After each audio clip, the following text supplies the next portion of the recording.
Olá, pessoal! Estamos de volta com mais um capítulo do nosso audiobook. Mas antes, te peço que não deixe de curtir esse conteúdo, compartilhe e se inscreva. Assim você será notificado com novos projetos. Estamos estudando o livro Kryptonita. Não perca os próximos capítulos. Capítulo 17. Equivocado.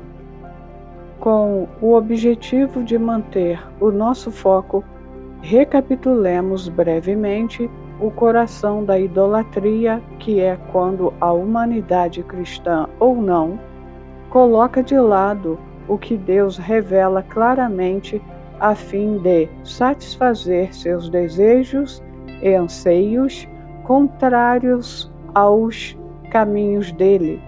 Por essa razão, Paulo declara: porque vocês podem estar certos disto, nenhum imoral, ou impuro, ou ganancioso que é idólatra tem herança no reino de Cristo e de Deus.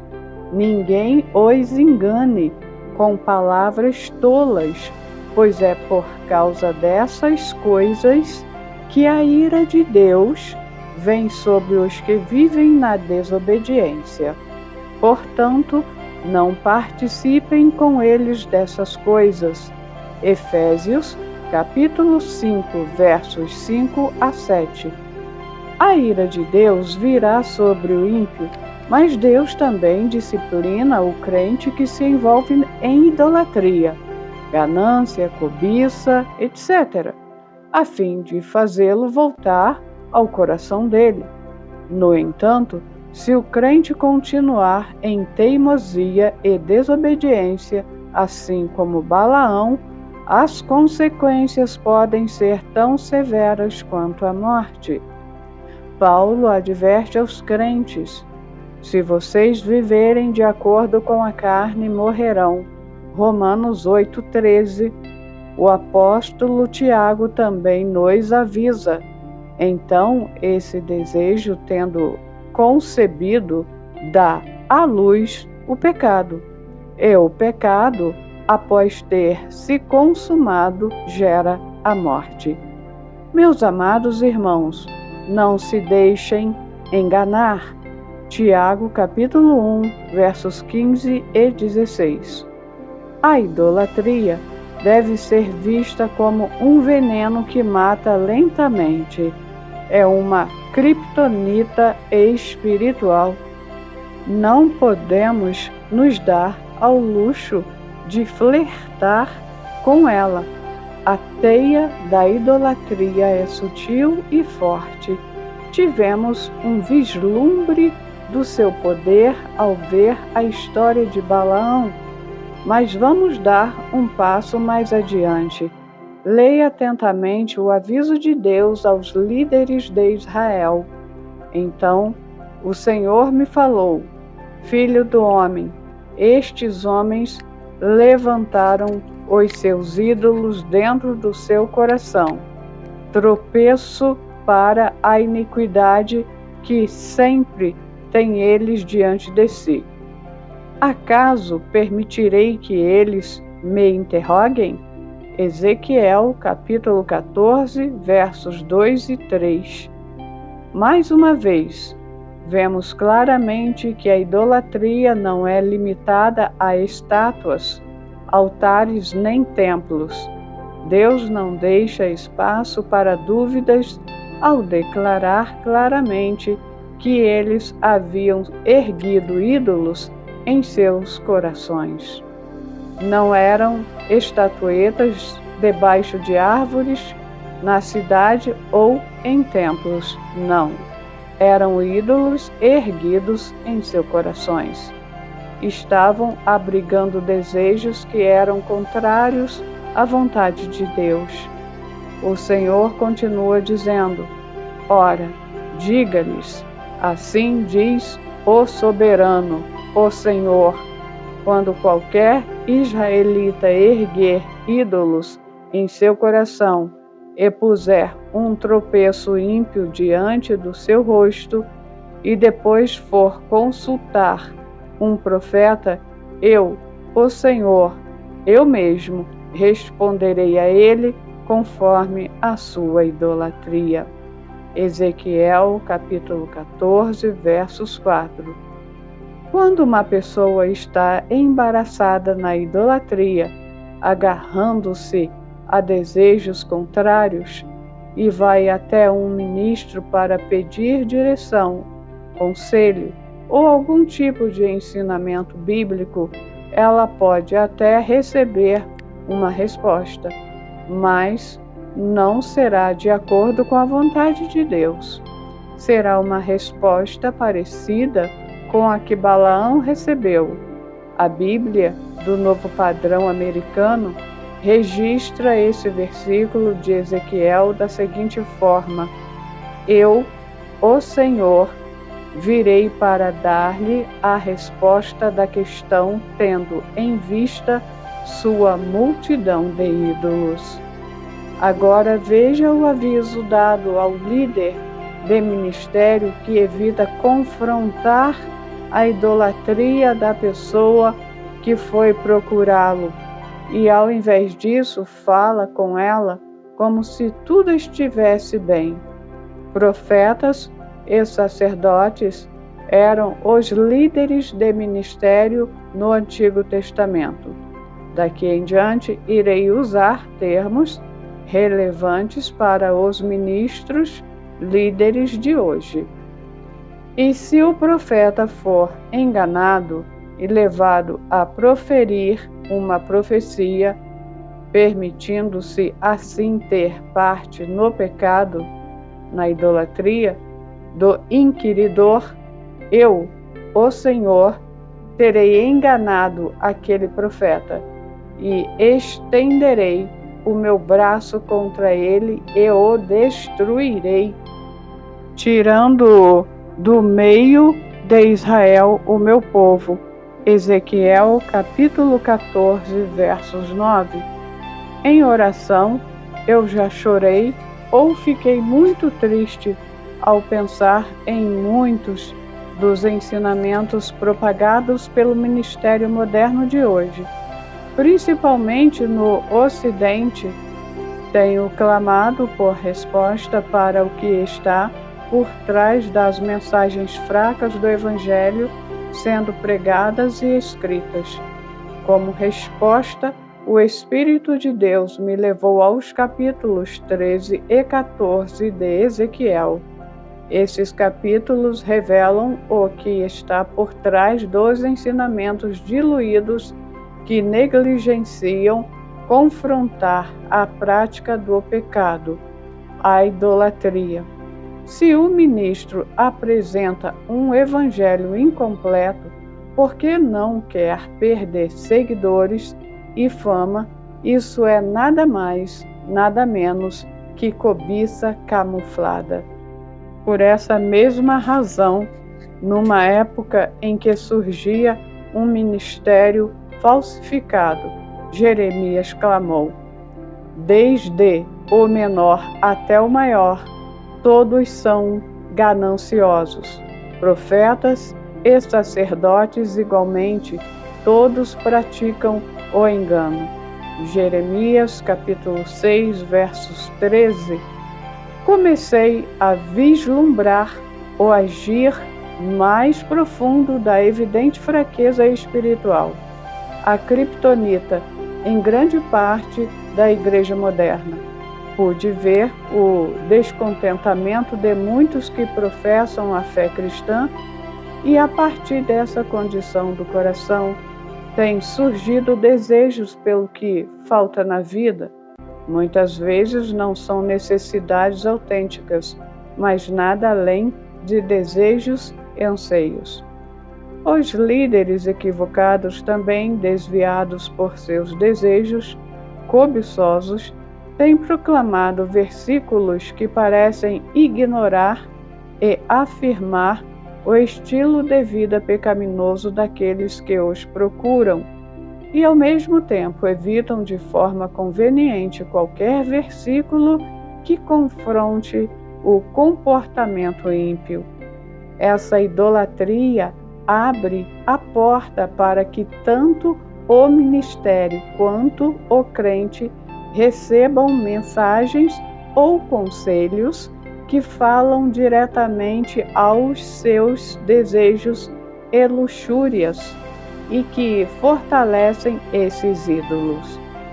No Novo Testamento, Paulo profetiza de modo similar a Jeremias e Ezequiel sobre um tempo futuro, pois virá o tempo em que não suportarão a sã doutrina, ao contrário, sentindo coceira nos ouvidos, juntarão mestres para si mesmos, segundo os seus próprios desejos.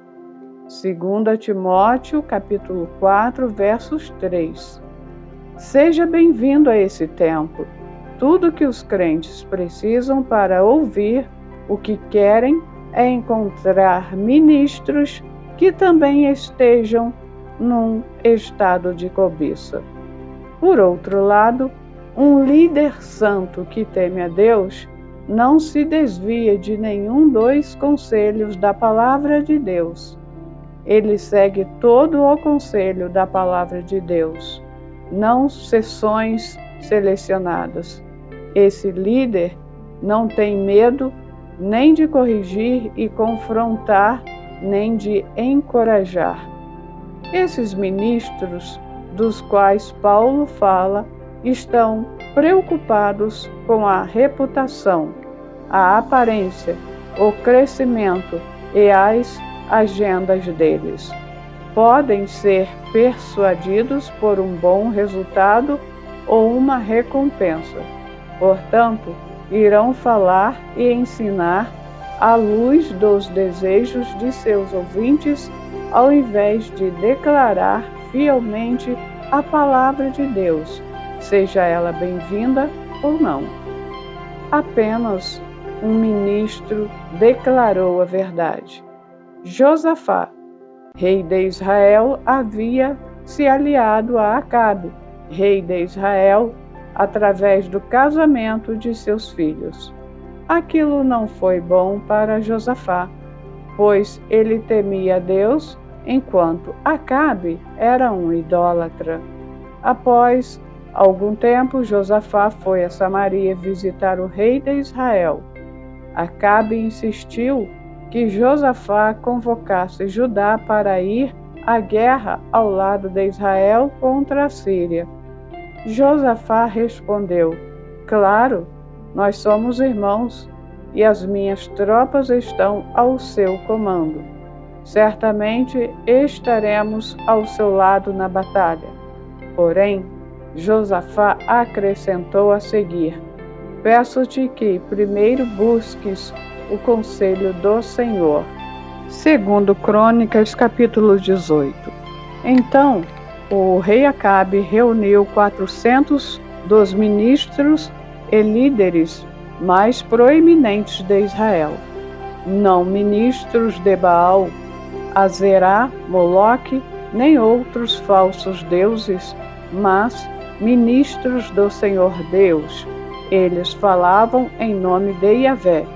Acabe perguntou a eles se deviam ir à guerra ou não. Todos os ministros falaram em comum acordo: sim, pois Deus a entregará nas mãos do rei. Segundo Crônicas, capítulo 18, verso 5. Aqueles líderes haviam sido treinados a falar somente mensagens positivas e encorajadoras aos ouvintes, principalmente os importantes.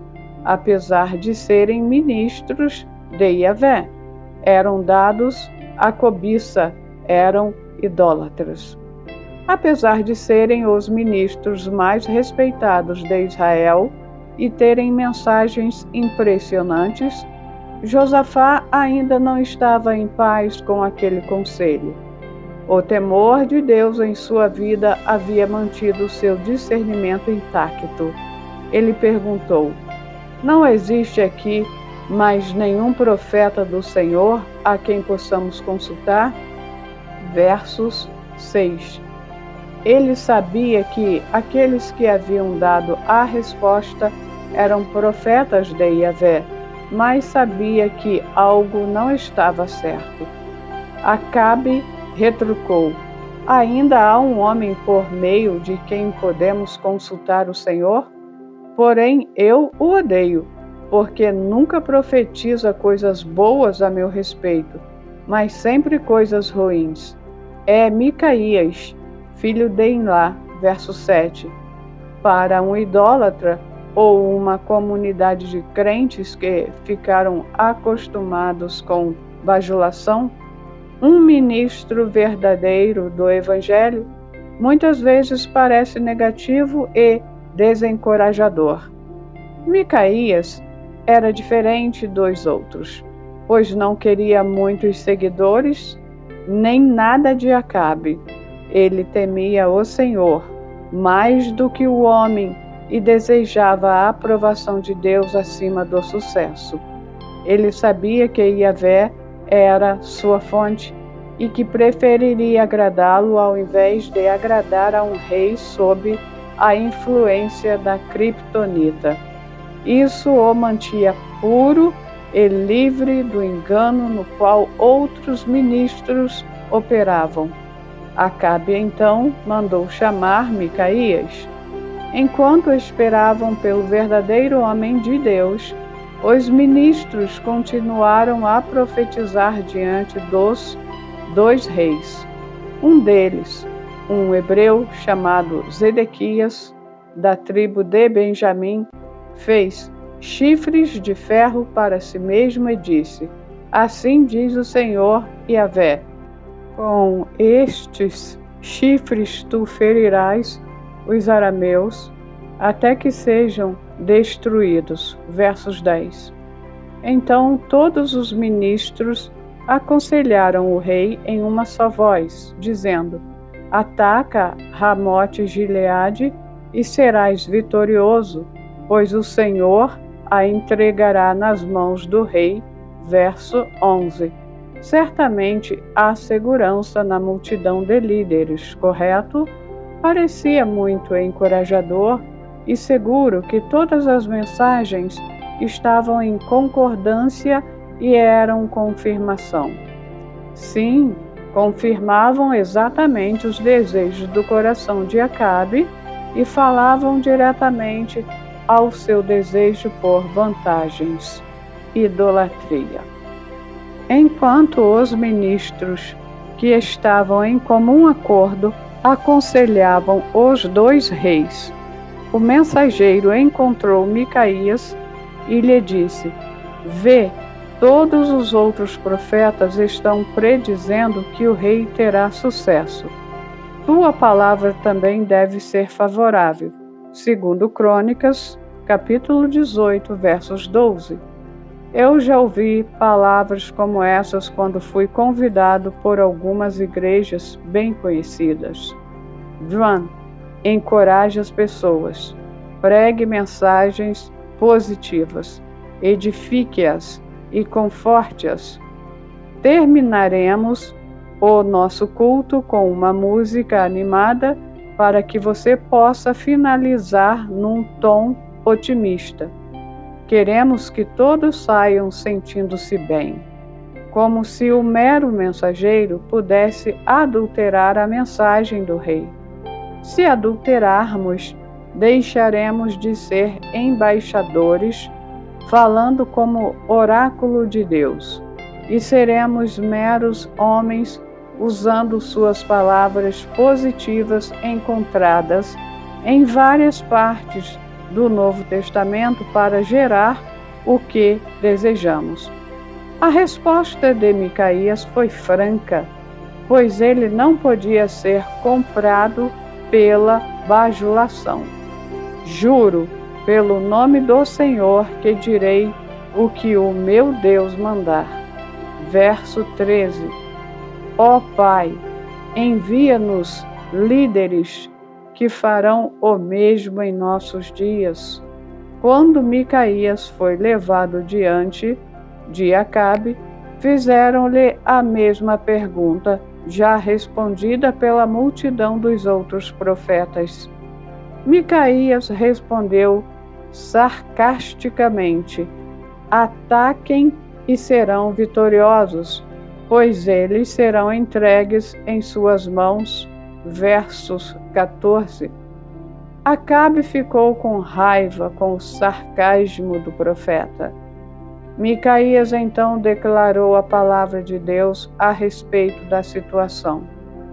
Vi todo o Israel espalhado pelas colinas como ovelhas sem pastor, e ouvi o Senhor dizer: estes não têm dono, cada um volte para casa em paz. Verso 16. Acabe voltou-se para Josafá e disse: não lhe disse que ele nunca profetiza nada de bom a meu respeito, mas apenas coisas ruins? Verso 17. Então Micaías continuou a contar para Acabe o que realmente estava acontecendo e o que aconteceria na verdade. Ouçam a palavra do Senhor. Vi o Senhor assentado em seu trono, com todo o exército dos céus à sua direita e à sua esquerda. E o Senhor disse: quem enganará Acabe, rei de Israel, para que ataque Ramote Gileade e morra lá? E um sugeria uma coisa, outro sugeria outra, até que finalmente um espírito colocou-se diante do Senhor e disse: eu o enganarei. De que maneira? Perguntou o Senhor. Ele respondeu: irei e serei um espírito mentiroso na boca de todos os profetas do rei. Disse o Senhor: você conseguirá enganá-lo. Vá e engane-o. E o Senhor pôs um espírito mentiroso na boca destes seus profetas. O Senhor decretou a sua desgraça. Capítulo 18, verso 22. Deus respondeu a Acabe, de acordo com a idolatria, a cobiça, em seu coração. A verdade sobre a qual Ezequiel escreve é ilustrada aqui. Deus não só fala diretamente à idolatria do coração de Balaão, como visto no capítulo anterior, e de Acabe neste capítulo, mas também age de modo similar com aqueles que transmitem a mensagem. Acabe recebeu a mensagem que queria ouvir, mas recusou as verdadeiras palavras de Deus que lhe teriam dado proteção e livramento. Acabe saiu para a batalha. Embora estivesse protegido, estando disfarçado, a fim de que os sírios não o reconhecessem, foi atingido por uma flecha e morreu antes do fim do dia. Você pode esconder-se do homem, mas nunca de Deus. E, quanto a hoje, desejamos a proteção, a provisão e o livramento que Deus promete? Ou desejamos ser bajulados? Queremos ouvir paz, quando na realidade certamente tribulações surgem do engano no qual caímos? Vamos pensar sobre isso à luz das Escrituras? O que é melhor proteção a longo prazo ao submeter-se a todo o conselho da palavra de Deus, ou bênção superficial a curto prazo, enquanto a disciplina ou o julgamento iminentes estão logo ali na esquina? Entre em ação. Muitos que professam a fé cristã querem ouvir somente palavras que os fazem sentir-se bem, e por causa da cobiça e do temor do Senhor, muitos ministros estão dispostos a falar apenas palavras que encorajam seus seguidores. Nesses casos, todas as palavras doces soam maravilhosas, mas não são completas e levarão os líderes e os seguidores a um local indesejado. Precisamos ouvir a verdade, mesmo que doa de primeira. Não importa quão dolorosa seja a verdade, doerá muito menos do que a adversidade para a qual nos direcionamos quando vivemos em engano. Você pode ser uma pessoa que busca a verdade.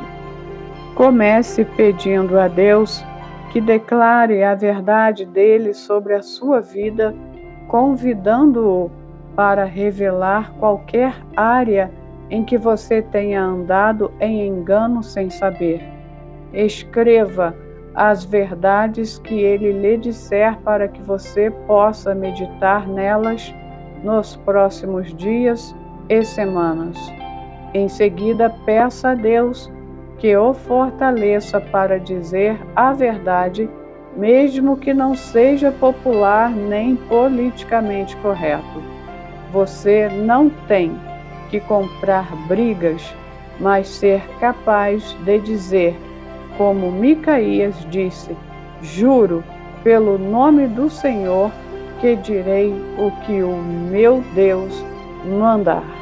Até o próximo capítulo.